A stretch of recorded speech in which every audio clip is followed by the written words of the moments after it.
Hello viewers, my name is एहसान सूरी। आप देख रहे हैं मेरे channel MA English lovers. Viewers, आज हम डिस्कस करने जा रहे हैं विलियम शेक्सपियर की एक famous poem the seven ages of man. इसमें शेक्सपियर ने जो है वो लाइफ को जो है वो डिफाइन किया है और बहुत खूबसूरती से इसको डिफाइन किया है। शेक्सपियर लाइफ के बारे में कहता है, The all world is a stage play where people come and perform their characters and go। तो वो ये बात करता है कि ये जो हमारी लाइफ है ये एक स्टेज प्ले की तरह है जिसमें लोग आते हैं, इसमें अपने करेक्टर्स को परफॉर्म करते हैं और वो चले जाते हैं। तो ये उनकी एक बहुत ही खूबसूरत कोटेशंस है लाइफ के बारे में। तो ये पोएम भी उन्होंने जो है इसमें यही बात जो है हमें जो है वो एक्सप्लेन की है कि हमारी जो लाइफ है ये इसके जो है वो 7 इसकी स्टेजेस होती हैं जिनसे हम गुजर कर जाते हैं और हर इंसान जो है ये 7 स्टेजेस को जो है वो उसकी जो लाइफ में ये आते हैं। तो फर्स्ट ऑफ ऑल इसमें जो पहली जो स्टेज है वो है चाइल्डहुड, यानी कि जो आपकी एक चाइल्ड एज है सबसे पहले वो आपकी एज आती है। नंबर 2 पे जो है वो कहता है कि फिर उसके बाद जो है वो चाइल्ड गोइंग स्कूल, वो आपकी एक एज होती है। नंबर 3 पे वो ये बात करता है कि उसके बाद जो है स्कूल गोइंग एज के बाद जो है वो उसकी एक एज आती है लवर एज। लवर एज के बाद जो फोर्थ जो एज है, फोर्थ एज की जो बात करता है वो कहता है वो आपकी होती है एक सोल्जर एज। और इसी तरह से 5th एज पे जो बात करता है सोल्जर एज के बाद वो ये बात करता है कि उसके बाद वो आपकी जो लाइफ होती है वो एक जस्टिस एज में आ जाती है, यानी कि उसको आप एक वाइज एज भी कह सकते हैं। उसके बाद जो है 6th पे जो वो ये बात करता है कि आपकी जो एज है वो ओल्ड एज में चली जाती है। और 7th पे इन द लास्ट वो ये बात करता है कि जो 7th और लास्ट जो एज है लाइफ की वो आपकी आ जाती है डॉट एज पे। तो अब हम इसको एक्सप्लेन करेंगे। तो इसमें ऐसे है स्टूडेंट्स के आप इसकी रीडिंग कर लेना, इसकी जो लाइंस हैं, ताकि इसको अंडरस्टैंड करने में आप जो है इसको आपको आसानी हो। तो लेट्स स्टार्ट द पोएम। इसमें शेक्सपियर सबसे पहले जो है वो चाइल्डहुड की बात करते हैं कि जिसमें जो बच्चा है वो एक इन्फेंट होता है और उसकी अपनी जो है कोई वो एक्सप्रेस नहीं करता चीज़ों को, वो एक्सप्लेन नहीं करता, वो बोल नहीं सकता। तो अपनी जो फीलिंग्स हैं वो in the state of weeping में वो करता है, वो रोना शुरू करता है और उस रोने से जो है ऐसे होता है इसकी जो मदर है वो उसको फीड कराती है, वो उसको जो है पानी पिलाती है, या जब उसको कोई पेन है बच्चे को या कोई फीवर है तब भी वो जो है रो कर जो है अपनी स्टेट, अपनी जो पोजीशन है वो उसको एक्सप्रेस करता है। और इसके बगैर जो है उसका ये उसकी कंपल्शन होती है कि वो अपनी बात जो है वो नहीं कर सकता। तो वो उसकी एक चाइल्डहुड होती है जिसमें बच्चा जो है वो टोटली जो है वो डिपेंड करता है अपने पेरेंट्स पर और वही जो है वो सारा उसका जो है वो काम करते हैं। और सेकेंडली जो ये जो वो बता रहा है शेक्सपियर, वो हमें ये बता रहा है कि उसके बाद जो बच्चा है वो स्कूल गोइंग हो जाता है, यानी कि वो स्कूल में उसको दाखिल कर देते हैं और वो स्कूल जाने लग जाता है। और इस तरह से जब वो स्कूल जाता है तो उसके साथ वो उसका स्कूल बैग भी होता है और उसके चेहरे पे एक शाइनिंग होती है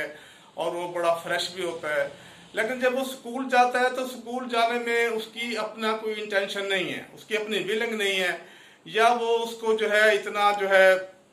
ज़्यादा प्रेजेंट नहीं है इसमें कि वो स्कूल जाए। तो इस तरह से उसमें एक स्नेल एनिमल जो है उसकी जो है वो शेक्सपियर जो है कंपैरिजन करता है एक स्नेल एनिमल के साथ। स्नेल एनिमल जो होता है ये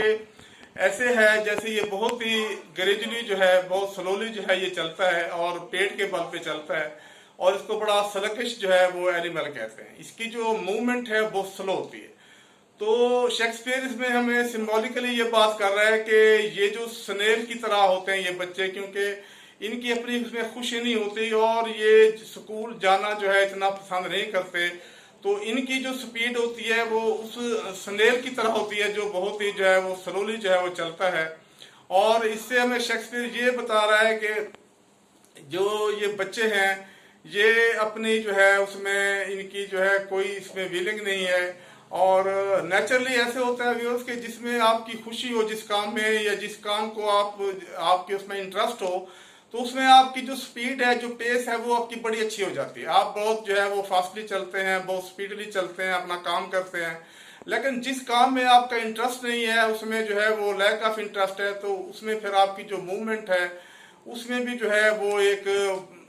बहुत ज्यादा जो है ना वो स्लोली हो जाती है। तो इस तरह से ये बात कर रहे हैं कि जो स्कूल में बच्चे हैं वो बहुत स्लो हैं और उस स्नेल की तरह हैं, जैसे स्नेल जो है वो ऐसा ऐसा जो है वो चलता है। तो थर्डली जो वो बात कर रहा है कि जब ये स्कूल गोइंग जो है, इसके बाद जो उनकी स्टेज आती है वो फिर उनकी जो एक लाइफ है वो एक लवर की तरह हो जाती है, और उनको फिर जो है ना एक लव हो जाता है, उसमें जो है उनकी बिलवड आ जाती है। तो इस तरह से वो बहुत स्वीट सॉन्ग जो है वो गाता है और वो बड़े अच्छे मूड में होता है, और इस तरह से उसकी जो लाइफ है वो फिर एज जो है वो लवर जो है वो गुजरती है, और वो अपनी बिलवड के लिए जो है वो बहुत सी जो है उसकी वो बातों को पूरा करता है, और इस तरह से ये उसकी लवर स्टेज है। फोर्थ पे शेक्सपियर ये बात कर रहा है कि उसकी जो लाइफ है स्टूडेंट की, अपना बच्चे की, या हमारी जो लाइफ की जो फोर्थ स्टेज है वो एक सोल्जर की बन जाती है। सोल्जर जो उसमें एक एज है, उसमें शेक्सपियर में ये बात कर रहा है कि उसमें आप यंग होते हैं, उसमें जो है आप इमोशनल हो जाते हैं, वो उसके अंदर जो है वो जो यंग है और उसके जो है वो फीलिंग्स भी जो है उसकी बहुत ही जो है वो अच्छी होती हैं, और वो इमोशंस भी इसमें बहुत ज़्यादा होते हैं, सेंटिमेंट्स भी होते हैं। तो इस तरह से वो अपनी एक बबल फेम को हासिल करने के लिए सम टाइम जो है वो मैन हैंडलिंग भी करता है, लड़ाई भी करता है। तो इसमें एक लफ्ज जो है वो बबल का यूज किया है शेक्सपियर ने। बबल मीन्स ऐसी चीज कि जैसे आप देखते हैं झाग है या पानी है, उसमें जो बबल्स होते हैं वो कुछ टाइम के लिए होते हैं, कुछ सेकंड के लिए कह लें आप, तो उसके बाद वो डिलीट हो जाते हैं। तो वो ये बात कर रहा है कि ये जो यंग एज है या जो सोल्जर जो लाइफ है उसमें वो ज़्यादा इमोशनल हो जाता है, और वो ये समझता है कि ये जो फेम है ये मुझे बहुत अच्छी मिलेगी, इसलिए वो लड़ाई भी करता है, उसमें अपना जो है वो इमोशंस भी दिखाता है। लेकिन रियलिटी में जो है वो उसकी फेम जो है वो एक बबल की तरह होती है जो चंद लम्हों के लिए होती है। और इसी तरह से इसमें एक वर्ड जो है वो सोल्जर लाइफ में शेक्सपियर ये भी इस्तेमाल कर रहे हैं, कैनन का वर्ड इस्तेमाल कर रहा है। कैनन को वो एक टूल के तौर पे ले रहा है, और वो इस सेंस में ले रहा है कि जब ये यंग है तो वो उसमें लड़ाई के लिए या किसी को मारने के लिए समटाइम्स ये टूल, ये इस तरह के जो इंस्ट्रूमेंट्स ये भी इस्तेमाल कर लेता है। और कैनन जो है वर्ड वो इसी सेंस में जो है वो इसको इस्तेमाल कर रहा है, यानी कि वो हमें ये बता रहा है कि ये जो आपकी सोल्जर एज है इसमें जो है वो ज्यादा इमोशनल होता है, और इस तरह से वो बियर्ड भी रख लेता है। और बियर्ड जो है वो इस तरह से उसको जो है वो कंपेयर कर रहे हैं कि जैसे एक लेपर्ड होता है एनिमल, लेपर्ड एनिमल के जैसे बाल होते हैं चेहरे पे, इसी तरह से लेपर्ड की तरह जो है वो इन यंग पीपल्स के जो फेस पे है इस तरह की जो है बियर्ड आ जाती है, और वो बियर्ड को फिर अपने स्टाइल में जो है वो रखते हैं, और उसका वो कट भी कराते हैं बियर्ड का, जिस तरह से उनका चेहरा उसमें सूट करता है। नेक्स्ट जो है उसमें फिफ्थ जो है एज वो ये बता रहा है कि वो जो आपकी एज है वो आपकी एक उसमें एक जो एज है वो जस्टिस एज आ जाती है, या उसमें एक विजडम एज कह लें इसको। तो उसमें वो क्या करता है कि उस एज में वो ये कहता है कि मेरी बात को सुना जाए, मेरी बात को जो है वो प्रेफर किया जाए, मेरी बात को जो है इंपॉर्टेंस दी जाए, और इस तरह से वो एक इंटेलेक्चुअल बनने की कोशिश में होता है, और वो ये समझता है कि मेरा जो फीडबैक है ये बहुत ज़्यादा इंपॉर्टेंट है और लोग इसको सुने और मेरी बात को जो है वो इम्पोर्टेंट दे। वो ये समझ रहा है कि मुझे डिग्निफाइड समझा जाए, मुझे ग्लोरीफाइड किया जाए और मुझे अप्रिशिएट किया जाए। तो इस तरह से वो अपनी प्रैक्टिकल लाइफ में भी आ जाता है, और इस तरह से उसकी जो है वो मैरिज भी कर लेता है, उसके बच्चे भी हो जाते हैं। तो ये उसकी जो है एक जस्टिस लाइफ जो है हम कहते हैं, उस जस्टिस लाइफ में से वो गुजरता है। और नंबर 6 पे जो है वो उसकी वो एज इसकी आ जाती है जिसको हम ओल्ड एज कहते हैं।